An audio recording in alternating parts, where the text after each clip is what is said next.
हा पक्ष वाढवण्यासाठी नेमणूक झाली नाहीये, तर बुडवण्यासाठी याची नेमणूक झालेली आहे.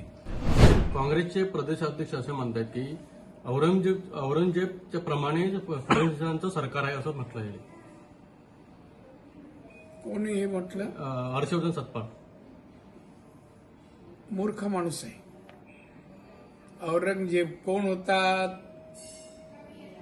महाराष्ट्रामध्ये त्याच्याबद्दल काय लोक म्हणतात हे सगळ्यांना ज्ञात आहे.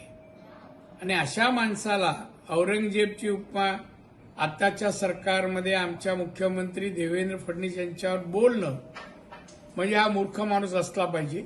त्याला या राज्यातले प्रश्न माहीत नाहीयेत, कोणत्या विषयावर अध्यक्षपदाचा उपयोग करायचा हे त्याला माहीत नाहीये. हा पक्ष वाढवण्यासाठी नेमणूक झाली नाहीये, तर बुडवण्यासाठी याची नेमणूक झालेली आहे.